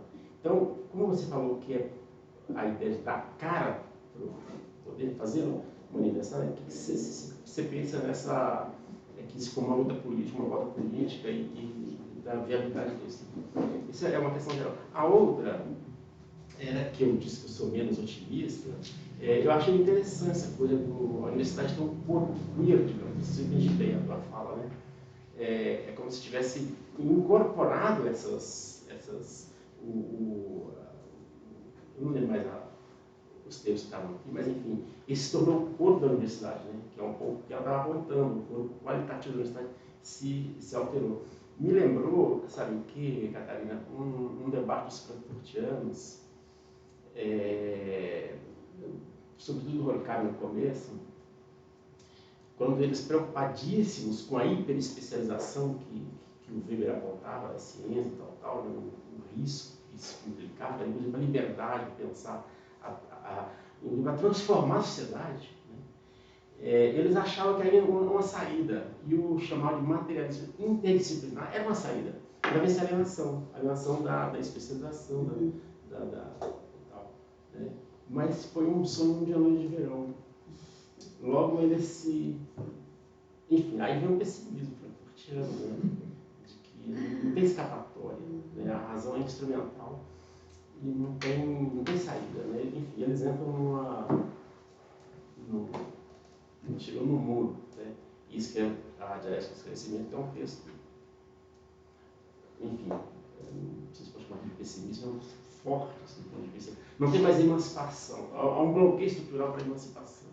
É um pouco essa a ideia. Aí você diz, se eu interpretei direito a fala, né, que essa variedade, essas novas formas de vida, esses novos modos, essas novas subjetividades, etc., na universidade, eles próprios eles já são interdisciplinares, intercorpos, eu não lembro mais o termo que você usou, eles só podem fazer uma nova, produzir uma nova ciência. Né? Então, assim, analogamente, Mutatis Mutandis tem uma certa, como um interdisciplinar do Durkheim, isso poderia ser uma saída para a gente conhecer a totalidade da sociedade e, portanto, ter um plano de emancipação, que os conhecimentos particularistas, né, e isolados não teriam. Então, você tem um otimismo aí, né? A transformação material da universidade, que ela apontou, que você incorporou, aponta para uma saída, para uma possibilidade enfim, não sei se a palavra emancipação não é uma palavra mais imune, ninguém mais fala isso, né? Mas tem um otimismo aí, né? Uma transformação da ciência, para vencer esse bloqueio que é transformar a ciência em mero apêndice de conhecimento científico, vencer a alienação, vencer aquela universidade, que vai um pouco também na direção do que ela fala, a universidade de antes, né, da transformação. Então, bem ou mal, eu vi um otimismo na fala de vocês duas. Eu fiquei pensando se tem que ver com o nosso horizonte próximo de possíveis. Acho que no teu caso não, mas enfim, né? É isso. Eu queria que vocês falassem um pouco. Se não, alguém me desculpa.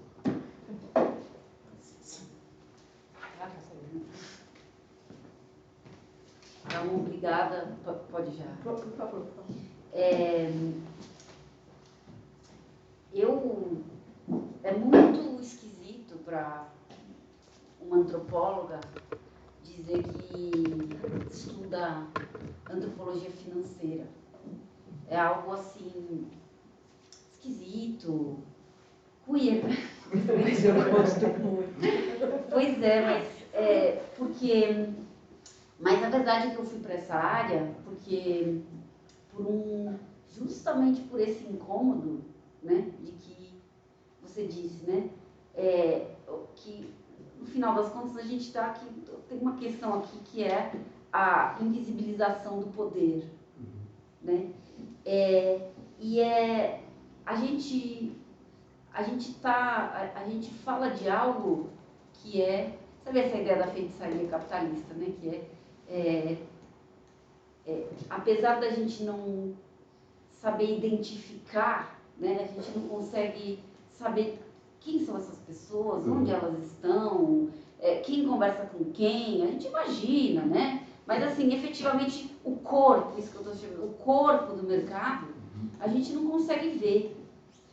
Ao mesmo tempo, o mercado, ou a linguagem, ou essa grande, vamos chamar de uma narrativa, a gente está imerso no mundo que é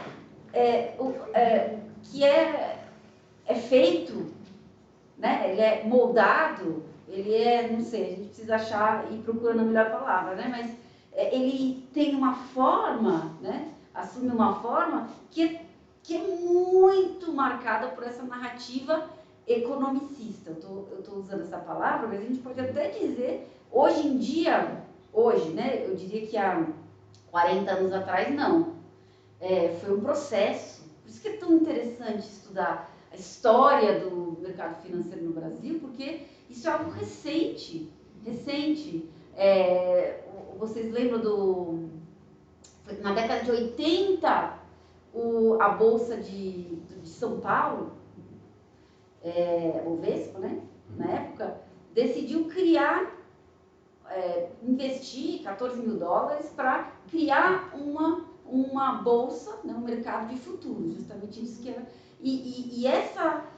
Isso de criar um mercado de futuros, na época em que vocês lembram daquele do plano Sarney, né, não é isso?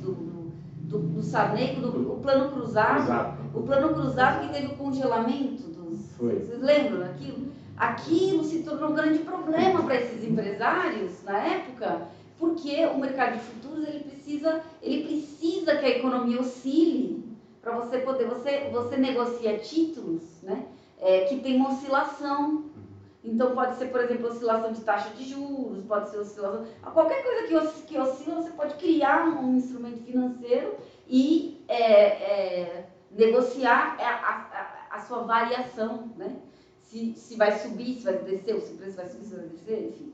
E o que acontecia ali é que aquilo criou mas, meu Deus, a gente criou um novo negócio que vai afundar, porque como é que você congela tudo? Como é que você congela a economia? Isso é um problema para esse negócio. Então, veja, quando a gente vai estudando, né, a história do mercado financeiro, a gente vai dando corpo justamente, né? A gente vai vendo que existia uma questão, até não muito tempo atrás, esse mercado financeiro era visto como um problema para um projeto de desenvolvimento do país.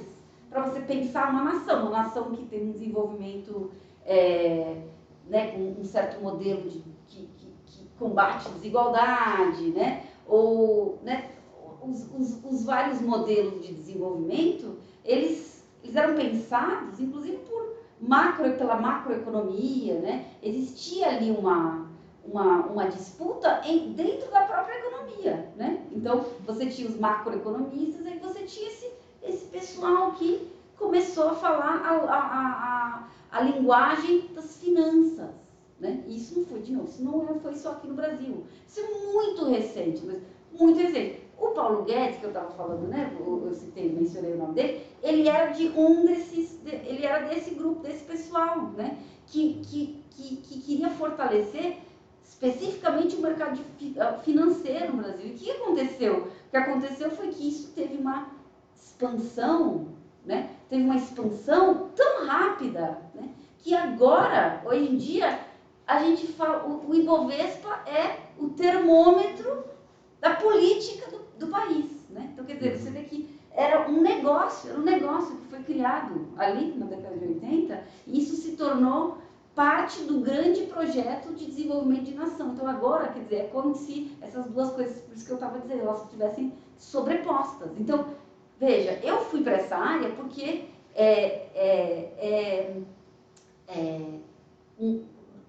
justamente porque eu achava que era preciso que a gente enfrentasse, né? Isso que como é que a gente compreende essa linguagem, né?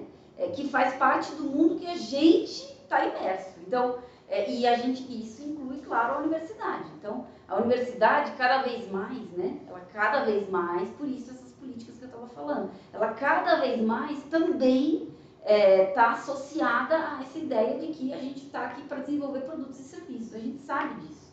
Quando a gente faz projetos, os projetos eles ganham força, né? Eles conseguem financiamento, se você prova, né, que você vai ter um impacto, a gente tem que ter um impacto social, isso a gente já tem que há muito tempo comprovar, né? Mas agora você tem que também comprovar que você vai desenvolver algum tipo de serviço, que isso vai ter de alguma maneira isso pode se transformar, né, em algo comercializável. Isso está nos editais. Essas parcerias com as empresas, uma coisa que eu venho dizendo, a gente precisa falar sobre agência de inovação na UFSCar, né? A gente precisa ocupar esses espaços. Por quê? Porque os editais que vêm da CNPq, lá do Ministério, para a agência de inovação, são editais que exigem certas parcerias com empresas e exigem contrapartidas. E eu pensei, bom, os movimentos sociais com quem eu trabalho, eles têm CNPJ, né? Eles poderiam ser parceiros, né? Mas o que acontece? Eles precisam trazer contrapartida financeira para a universidade. Então, percebe? Todo o modelo é pensado, né, a partir dessa linguagem, entende? Então eu estou só respondendo essa primeira, isso que você falou, né, que o que me fascina em pensar, em olhar para isso, que é um assunto, na verdade, sobre o qual eu entendo pouco, eu sou uma estrangeira, entende? Eu entendo pouco sobre isso, e por isso eu quero entender melhor a partir de um olhar, de um lugar. Vamos de novo, né? Eu estou tentando desviar essa ideia do olhar para ir para o corpo, né? Para ir para o corpo. Então, como é que você percebe esse mundo, né? A partir de um corpo que é estranho a ele, entende? Então, esse é um pouco esse projeto nosso, né? Do nosso grupo de falar a partir de uma antropologia financeira. É justamente isso, quer dizer, a invisibilização do poder, né? Ela se dá, a gente não vê o corpo, mas ao mesmo tempo, sem perceber, a gente está falando a linguagem do poder, né?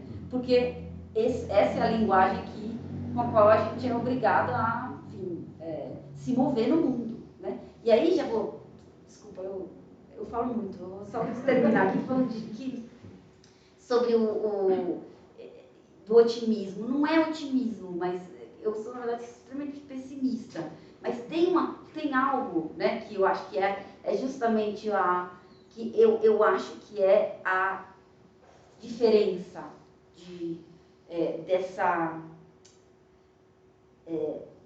esse pessimismo, né, de, bom, a gente vai se especializando, né, as ciências vão se especializando, vão criando se separando, né, em disciplinas, e a gente vai, então, perdendo a possibilidade dessa emancipação. Só que essa ideia de emancipação, ela está totalmente atrelada a uma noção de mente, e não de corpo. Vou voltar a isso do corpo, que essa ideia da ecologia das práticas é uma ideia de que ela está, quando eu penso nisso, eu sempre penso no chão, sabe? E mais que chão, eu faço pesquisa de campo antes de eu ir para pesquisar o mercado financeiro, né? Eu estudava movimento de meninos e meninas de rua em Olinda. Imagina só a diferença de uma coisa para outra, né? Mas eu continuo com um vínculo bastante forte com o pessoal lá, né, em Olinda. E lá, vocês sabem, Olinda é um lugar, enfim, tem muito mangue, né, e tem essa coisa da lama. O Mangue Beach, é tudo dali, daquela região ali, daqueles bairros, né. Então, eu sempre penso na lama, sabe? Essa ideia de que a gente está enraizado, né, com o pé no chão. Isso é o tipo de prática interdisciplinar, né? E a gente pode até, eu acho que a gente precisa rasurar essa ideia do disciplinar, né? Ela é justamente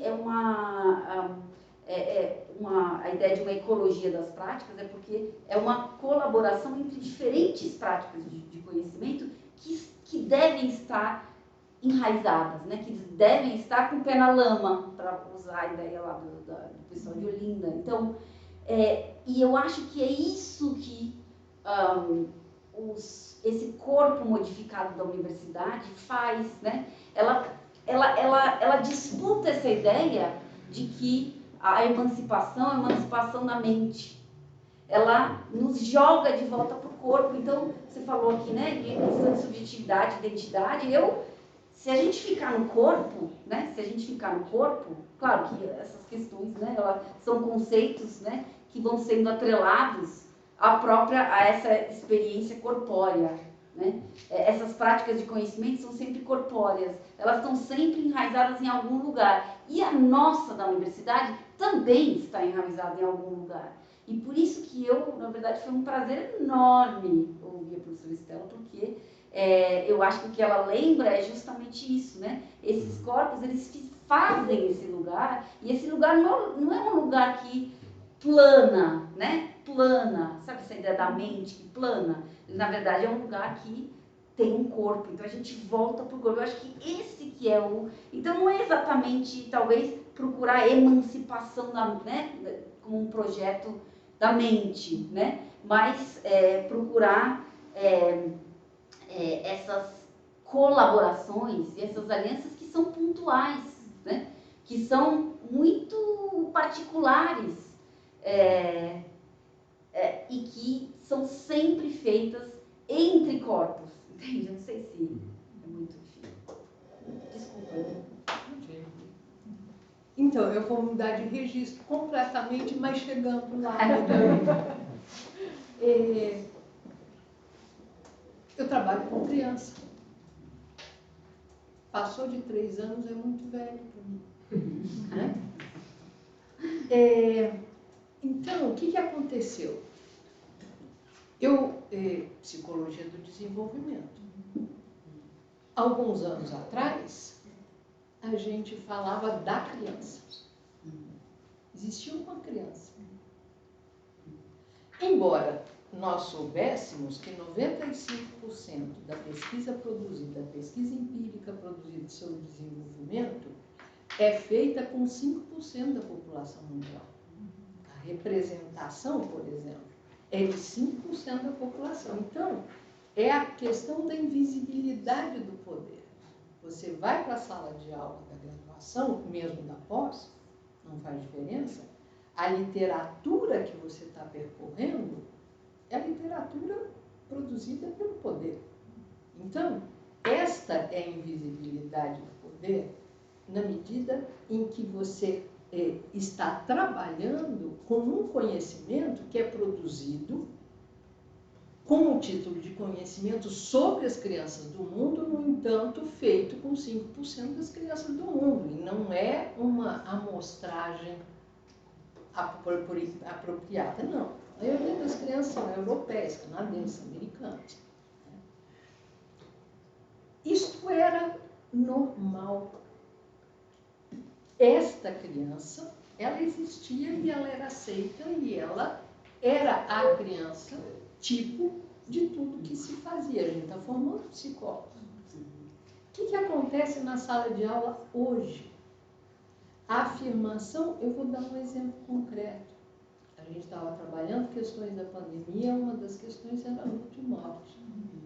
Como é que se trabalha isso com as crianças? O que a gente sabe sobre isso? E o que acontecia era assim, a afirmação na sala era assim, não, criança não vai em enterro nem velório. Esta afirmação que era aceita e tida como esta é a prática, na sala de aula de hoje, estou falando de 2021, é assim, não, como não vai? Vai sim. Vai ao enterro, vai ao velório, vai todo mundo. Vai a mãe, a tia, a avó e a criançada todinha junto. Vai criando uma dissonância. Vai criando uma... Mas como? Mas criança? Não, mas que criança? De que criança você está falando? Não existe uma criança. Então você vai desconstruindo um conhecimento produzido por culturas dominantes que vão dizer que todas as outras são iguais a ela. E que é isso que acontece. Então, essa invisibilidade vai tendo se desvenda uma construção que não é uma construção que tem relação com o corpo real que você tem. Está falando de uma criança tipo que não existe no nosso país. Né? E que você não tem só a família toda indo ao velório com todas as crianças, você também tem as famílias que não falam na morte. Foi para o céu, virou estrelinha. Isso é explicação suficiente. Mas eu estou falando nisso em relação à invisibilidade do poder e não é um otimismo, mas é uma avaliação de que a mudança é profunda. E ela pode ter um impacto muito forte na maneira como a gente interage com o conhecimento que é produzido fora e que vem para cá, e como a gente pode formar para um conhecimento que é o conhecimento das nossas práticas. Né?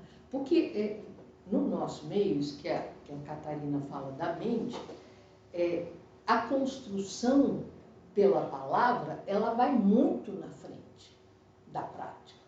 Ela muda, ela antevê a mudança, ela faz a mudança na fala, mas a prática se arrasta, ela vai devagar atrás.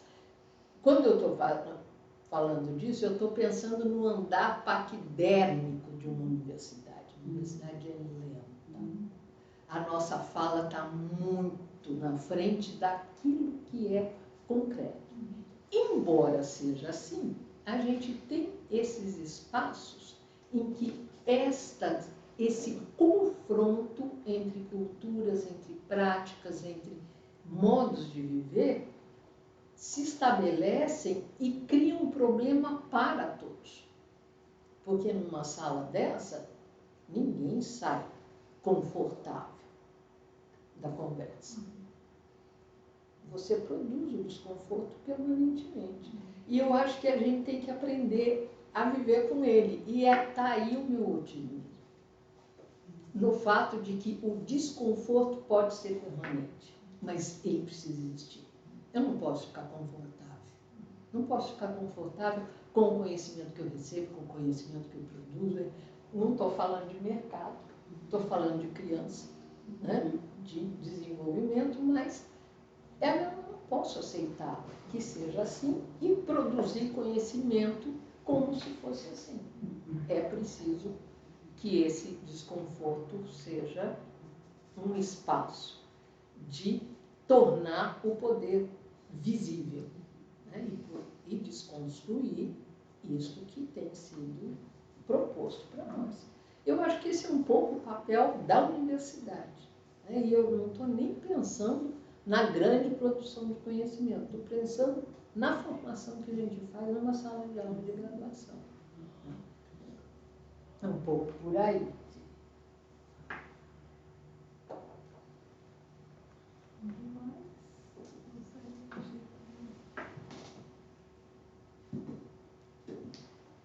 O pessoal está achando que vai dar hora do debate. Quando a gente precisa tomar cuidado. Podemos, acho que, encerrar. Não sei se a Ana quer Oi. fazer um encerramento, botar a dar tchau. Não, gente, agradecer muito a parceria com o programa de pós-graduação em filosofia, o departamento de filosofia. A ideia era que a gente pudesse ter alguns encontros que nos permitissem pensar o que está ocorrendo para este nosso tempo. A ideia é a gente continuar e não parar a partir de 2 de outubro, mas que a gente continue com esses encontros e poder ouvir as colegas é sensacional, porque a gente tem poucas oportunidades de se ouvir, de conhecer os trabalhos umas das outras, uns dos outros.